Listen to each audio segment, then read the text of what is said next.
Que la justice soit à deux vitesses, ce n'est pas une découverte originale.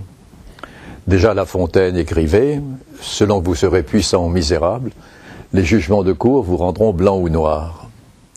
Mais aujourd'hui, c'est nécessaire de faire cette dénonciation parce que, à l'époque de La Fontaine, l'aristocrate ne cachait pas qu'il avait droit à un statut particulier et que le manant, le roturier, n'avait pas droit à grand-chose.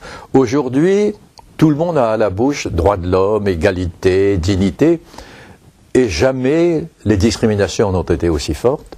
C'est pour ça que j'ai pensé utile d'écrire ce livre. Dans ce livre, je montre que la justice en France, pas seulement en France, dans tous les pays d'Occident, est extrêmement dure pour les pauvres et extrêmement indulgente pour les riches et les puissants. J'en donne quelques exemples. Je prends par exemple l'exemple du japonais cannibale et de Christian Ranucci. L'étudiant japonais est le fils d'un industriel très puissant au Japon. Il est étudiant en France, c'est un étudiant brillant. Il est, si on peut dire, amoureux d'une étudiante hollandaise. Comme elle refuse ses avances, il la tue et commence à la manger, à la faire cuire des morceaux et à la manger. Il est arrêté.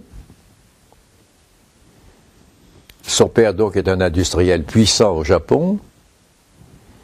Des experts nommés par le juge vont trouver qu'il est fou.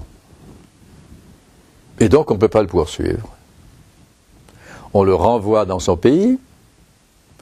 Là-bas, d'autres experts constatent, après un petit séjour à l'hôpital, qu'il n'est pas fou et le libèrent. Donc, il n'a pas été du tout jugé ni condamné pour avoir mangé une étudiante. Et il va même écrire son histoire, qui va devenir un best-seller. Bon. À côté de cela, nous avons dans la région PACA,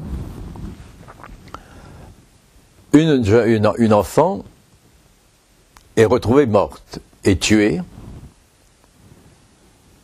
Et il y a quelques soupçons sur un jeune homme qui n'a pas 25 ans, qui est VRP, petit voyageur de commerce, qui n'a pas connu son père, qui a été élevé par une mère dans des conditions extrêmement difficiles. Il y a beaucoup d'éléments qui le disculpent. Après son exécution, un journaliste va publier un livre, Le Pull au vert rouge, démontrant que ça ne peut pas être lui qui a tué la petite fille. Mais là, on n'attend pas. En 18 mois, il est arrêté, jugé, condamné et guillotiné.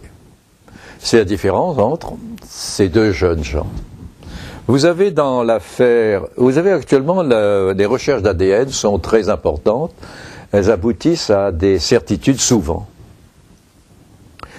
Une jeune écolière anglaise, mademoiselle Dickinson, en Bretagne, une nuit est violée et tuée dans un dortoir, où il y a d'autres jeunes filles, dans une auberge de jeunesse.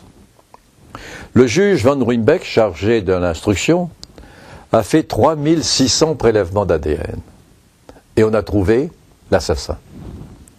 Sur une route de l'île de Ré, une jeune fille, Audrey, est violée et tuée à 12h30 sur une route en plein été, au mois d'août, alors que c'est la période estivale. On a recherché les 200 personnes susceptibles d'être passées sur cette route, et on a finalement trouvé l'assassin.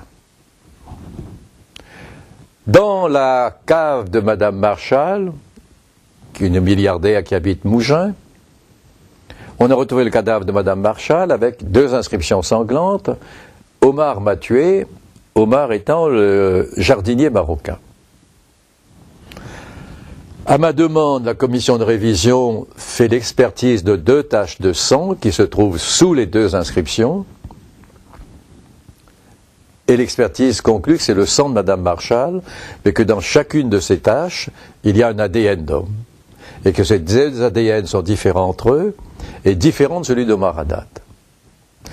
La commission de révision conclut qu'il y a un fait nouveau, qu'il faut rouvrir le procès. La Cour de révision dit non, on ne peut pas dater l'ADN. Et c'est vrai, mais en Bretagne non plus, et dans l'île de Ré non plus. Et qu'il est rentré beaucoup de monde dans la cave, c'est vrai, mais moins certainement que dans une auberge de jeunesse et que sur une route, pendant les vacances à l'île de Ré. Alors quelle est l'explication? L'explication est simple. Celui qui entre la nuit dans un dortoir, dans une auberge de jeunesse, viole et tue une fille, c'est un paumé, c'est un routard, c'est un vagabond. De même, celui qui, poussé par une pulsion irrésistible, viole et tue une fille à 12h30 sur une route dans l'île de Ré. Ça, on peut les rechercher, on le fait et on les retrouve. Dans le cas de l'assassinat de Madame Marshall, si l'assassin n'est pas le jardinier, c'est quelqu'un de l'entourage. Alors là, c'est plus un routard, c'est plus un paumé, c'est quelqu'un qui a eu intérêt à la mort de Madame Marshall pour des raisons financières. C'est-à-dire quelqu'un qui appartient à la bonne bourgeoisie ou à la grande bourgeoisie. Alors à ce moment-là, les juges disent « circulez, il n'y a rien à voir ».